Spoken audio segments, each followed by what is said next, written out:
Thank you, Mr. Chairman. Congratulations on your nomination, Mr. Driscoll.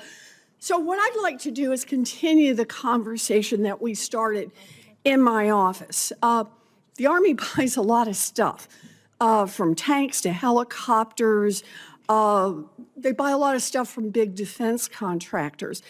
But those giant companies often sneak restrictions into the contracts. They hog up the software rights or the technical data, all to prevent service members from being able to repair their own equipment.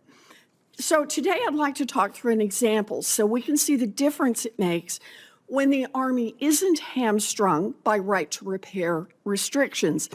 Last year, the Army needed a new cover for a safety clip, but the contractor told the Army they couldn't have it for months, and these safety clips would cost $20 a pop.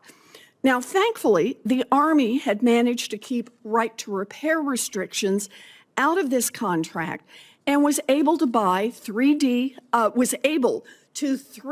print the part in less than an hour for a total cost of 16 cents. Now, Mr. Driscoll, does being able to get the parts we need in hours, maybe minutes instead of months, and for nickels instead of dollars, help U.S. readiness and national security? Unequivocally, Senator. Good. You know, when right to repair restrictions are in place, it's bigger profits for giant defense contractors, but also higher prices for DoD and longer wait times for service members who need to get their equipment repaired so they're ready to go. Chairman Wicker has an acquisition reform agenda which calls for a complete review of data rights across the Department of Defense. I think that is exactly right, because it would help put the Army fully in command of the equipment that it has paid so much for. So, Mr. Driscoll, let me ask you, if confirmed, will you work with this committee to identify more opportunities where the Army can save money and time by making their own parts and fixing their own equipment? If confirmed, unequivocally, Senator. Would you like to expand on that at all? This type of innovation that is happening in the private sector at scale in a lot of ways seems to have not trickled into the Army as much. And if we think about engagement with a peer like China, being able to repair our parts in areas around the world will be crucial to that. And if we are having 6-month delays in CONUS and paying 100x the rate, that is not scalable in an actual conflict. And so I'm totally supportive, Senator. Good. That was a very good answer, Mr. Driscoll. It was an excellent answer. Thank you, Mr. Chairman. You know, right to repair restrictions have truly gotten out of control, and they threaten our national security. In some cases, the Army can't even write its own training manual without a sign-off from the contractor.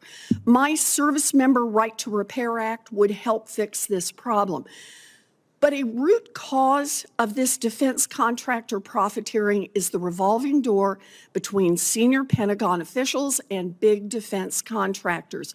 Last year, I released a report that found 700 instances of top 20 DoD contractors hiring former high-ranking officials. Do you think this is a problem, Mr. Driscoll? I do, Senator.